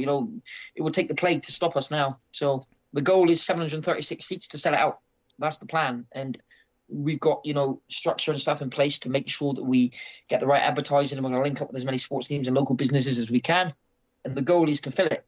It's not about making money so much. Like the sterling isn't everything. The money's not everything. All right, it doesn't, it's a business, so you got to make money, but the ticket prices in themselves are going to be honestly, truly exceptionally reasonable for the idea that we want to get as many people in there as we can. Yeah. It's not about, can we squeeze a pound out of everybody? It's how many can you get in there? It's like, what can we do? What can we bring to Plymouth again? Because there was wrestling in the early 90s. I think Scott Conway, I think he was called, was a promoter from Plymouth in the early 90s. He would get good shows in the Guildhall. But it died out over the years. And I know PWA managed to get, they get 350, 400 in there? Something at one time. I know reports are exaggerated, like they are in wrestling, and they said they got 800 people in there. This is absolutely fucking nonsense. No, they didn't. And there's no disrespect to anyone from PWA. I mean, I know it comes across like I've shit on them a few times. It's not the case. I'm not shitting on them and just telling the truth as it is. Yeah. But they didn't get 800 people in there. They got 350. I mean, people on the show were talking to me, have told me, I've gone out of the way to tell me, if you get 800, you'll smash PWA. And I said, well, Why? What? I didn't even know PWA ran a show there. And they told me, yeah, they got 350 in there one time. And, you know, PWA were lovely and good luck to them. But it's reached its time now, and it's time to. The goal is 756. I think is to fill it. 756 seats. Look at. To be fair, like you said then, like, this is no, disrespect to PWA, but, like, for me, who has seen, both shows now, like, I can see, like, the difference that you guys bring to what they bring. And like I said, it's no disrespect to them. So if they managed to throw in 350 people into the Guildhall, I cannot see any reason why you guys cannot hit that goal. Like, honestly. It should be... I mean, none of this is ever plain sailing, but like it's going to come pretty damn close because you do have a very, very loyal fan base. Like you see it at every single show. Like you head out to Bodmin jail and put on shows there, and people go and love it, and people travel. I mean, I saw somebody on the last Reach show that I went to, 365, and somebody traveled down from like I think it was like 5-6 hours to come and watch the show, and that just kind of speaks volumes to me of like what you guys are doing, the kind of stuff you're putting together, like yourself and Grayson's attitude towards this promotion. Like it's not just a cash cow to you, like you said. Like this is about something completely different, giving people like the best show they can possibly have, and that's like a really incredibly refreshing thing to hear. Yeah, I just think I think it's just for me, like something like that, right? Is the like you say, when they travel that far, right? And no pun intended on the name being Reach, but we're trying to. I mean, at the moment, I feel like we've got, Plymouth is obviously our city, and like you say, Bodmin, we've gone into Tabby as well in December, Tavistock. Oh, looking forward to that one. Yeah, I mean, I'm an Exeter boy, so it's not going to take a miracle for me to at some point decide and just make a call and say, like, I'm going to Exeter, it's happening, all right, because it's my home. So, like it's. The Devon and Cornwall area, I think, is what we're focusing on. I mean, with Chaos, who are good friends of ours, finishing up. I'm just spitballing here off the top of my head. They're finishing up in Bristol and Grayson at the moment, living in Swindon. There's all these places, if you really wanted to, that you can look at and try to reach if we want to. See what I did there? We're trying to, but with it at the moment, Plymouth is our home, and Bodmin, we do well at Bodmin. We sell out the Bodmin shows, which is really cool. Those are like, and that's another thing. Again, you talk venues, like the difference between what we've got in the Walkabout is different to what we've got in the School of Creative Arts, which is different to the setup at Bodmin Jail. That different setup. We look for venues like that. We look for venues that are a little bit quirky and a little bit different, and because it just offers something different each time. And it feels like a Reach show. You can tell the feeling of a Reach show. There's a buzz usually, which is quite cool. From the Reach Army, but I like when a venue is different, a setup's different. There's always a feeling, just a slightly different one.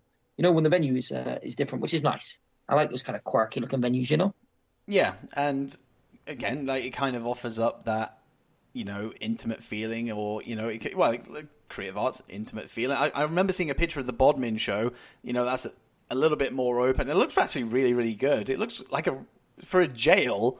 It looks pretty classy in there, if I remember right. I remember looking at it and going, that looks really good. Like, just the whole setup of it. And, like you said, it's a quirky place to wrestle. And I like that you guys kind of think outside the box with it and don't just go, oh, we'll wrestle in, this sports hall over here. Or, we'll just find some random place that can fit a ring. Like, you kind of, like, think outside the box with these things. And, again, that kind of adds to the refreshing take that you guys have to not only running a wrestling promotion, but just to everything that you guys are doing. It's great. It really is great, and it's great as a fan to be able to like be on that journey with you. I mean, we're not really putting in the work; we're just coming to watch the shows that you guys put on. But like, I think all of us kind of share that journey with you, and it's a hell of a ride to be on, because I know that. I mean, I know we're a year in, but this is still just the beginning for you guys. Like the ceiling, has still not been broken through, and there's plenty of time to get there. And I'm looking forward to seeing like what you guys can achieve. And I guess the next step with regards to that is this Sunday, you got the next Reach Wrestling show at the Creative Arts College in Plymouth, which is something I will be going to. And I've convinced somebody, and in fact, I've actually convinced 2 people so far to go who don't watch wrestling. And I remember I did that with the 365 show. I took somebody who's not watched wrestling before, and he loved it. So again, another testament to, you know, the product that you guys put on. But I think the ladder match actually helped him. I think he really enjoyed that because he not only had not seen wrestling, but he'd not seen people kick the crap out of each other with ladders and get power bombed on ladders and stuff like that. So I think he had an absolute whale of a time. But you got that show coming up on Sunday. Use this opportunity to plug the absolute hell out of it. Before I do, can I just take a step back there? Because something you said about that ladder. Now, about that ladder, because one of the big things in wrestling, we use that word fake. And it's not for me to bother anymore to defend it. It is what it is, right? One thing I will say about that ladder, my partner's got 2 kids. One is 7, one is 9. And I left the ladders at her house. And every time I come round, the kids would be smacking these ladders. And they'd be going, that's really hard. I say, yes, mate, it's metal. It's a metal ladder. You know, it's really... And he was like, Mummy, the wrestlers got to use the ladder. And she's like, yes, darling, they probably will. I said, no, they definitely will. So I said, hit, and I hit the ladder, you know, with my fist. And I said, you hear that noise? I said, that hurts. I said, that's legit, right? You can't fake it. I mean, we didn't go typing in on the old Amazon or the Google, where do I get, you know, reinforced soft ladders? It's aluminium ladders. It just didn't happen. We just went, I need a big ladder. What comes, these so it, you know? And what we had was a metal. I mean, this thing was made of. This was not a joke. These ladders were heavy, and then, you know, real solid metal. So when Brendan White powerbombed Josh Knott through that ladder, I cannot tell you. Like, he came backstage and he's, you know, looked like he'd, you know, just been beaten up by a chiropractor or something. But he absolutely, honestly, I said, dude, do you want a beer or something? He's like, no, I just need to sit down. I need some painkillers. I was like, yeah, you do. Yeah, you do. Like, knowing how hard those ladders felt. When Brendan slung him into that ladder, I mean, I jumped up. I think I was at the back of the hall at the time watching. I think I swung up off, like, and shouted something, some profanity, knowing me. And, like, I just kind of, I couldn't believe my eyes because I thought, I know how hard that ladder is. Like, what are you playing at? But again, such is a testament, I guess, to what they want to do for the fans, right? Oh, absolutely. But you'll get that in reach. Like you said, we got, you know, Sunday coming up, 8 days from today. You know, Joe Redman returns. Former NXT Tag Team Champion, right? He's the heavyweight champion. He returns against the Big Grizzly, you know, the big bastard from Wales. You know, you've got PJ Jones and Bino, who's just been on WWE NXT UK. I've got an open challenge. You know, I've said bring out anybody. I'm beaten in Plymouth in 4 years. So I said I'll wrestle anyone, big, small, tall, fat, thin. Just bring them out. Let's do it. I'll do it. You know, you got a tag. There you go. You slide in the ring. Let's see what happens. You know, maybe you pin me. We've got tag team contest. Joey 7 and Danny Steele, you know, in the tag tournament against Brendan Josh. Lance Cole is back. He's teaming with Lucian Phillips, that big airy bugger. Nice. I mean, those who don't get off, you know, and they're against the Heritage Hitmen. You know, you got the 2 winning teams. They will advance, and in February time we'll meet a man like Dick, you know, for the final of the tag titles. We've just crowned Joey 7, you know, Academy champion. Joe Redman is heavyweight champion. Millie McKenzie was just crowned as champion at TNR2. As women's champion in the main event, which is, you know, as far as I know, my record. I mean, we're the first brand in Devon or Cornwall that's put on a women's main event, as far as I know. You know, and it was done because of the quality of these 2 women as performers. It's absolutely, sex don't come into it, man or woman don't come into it. What comes into it is how good a performer you are. And you know, they were good enough to main event our shows. And you know, Millie's back in November. You know, she'll be back against Danny Luna defending the women's title down in the jail. Redmond, as I said, is defending the heavyweight title this time around. Joey 7 defend his title, and we just sold out our second Academy show. I mean, we sold out our first Academy show. Get this, right? I mean, this is just humbling. Nothing but humbling. Sold out our first Academy show 36 days before the show. I mean, that was, like, blew my mind that we even sold it out. And then we sold out 36 days beforehand. The second one is sold out. We didn't even announce the match yet. And it sold out 7 days before the show. 71 days. I mean, that's crazy. I had a couple glasses of Disaronno last night to celebrate, I can assure you. I just couldn't believe how it is. I couldn't. I said, what is this? What the hell is going on? People messaged me the next day, hey, dude, I really wanted a ticket. Is there anything I can do to help backstage? And I said to them, you knew this date was out. We fucking told you. We are plastering our social media for everybody to see when our show dates are. Then we sell out, and the day after I get messages like, oh, I really wanted to come to the show. I'm thinking, well, what did you wait for? No, you got your invitation. You know, and just we're just coming in hot, man, and strong. Like, you can't miss a show. You can't miss one because all the stories develop It's like a bloody soap opera. You've got, Eddie Ryan is having a bit of a tough time. The Plymouth boy. I don't know if you've seen any of the videos on across the social media. Yeah, I saw it. It was really good. He's having a bit of a shitty time with the fact that Joe Rogan beat him. And we haven't heard from Eddie. Not really. He tuned in last night to watch our live video for about a minute and tuned out again. So I don't think he's doing very well with the fact that he couldn't beat Joe. So we don't know what's happening with Eddie. And I just think we're just in a position here where you've got title matches, you've got tag team title implications, you've got open challenge, you've got women's wrestling. You've got Aurora against LA Taylor, two female students getting a spot on the main show. I mean, it is something for everyone tomorrow. I mean, even if you're not a wrestling fan, if you like performance, there is no better performance in the world than professional wrestling when it's done right. And if what we've done so far and the guys and girls we've used and the fever and the energy of the Reach Army, if that isn't in itself great performance, I mean, I don't know what is. I don't know. I'm in the wrong business if I don't think this is the world. I don't know what is. I really don't know what is. Yeah, I couldn't agree more. And it kind of flashes back to what I said earlier that,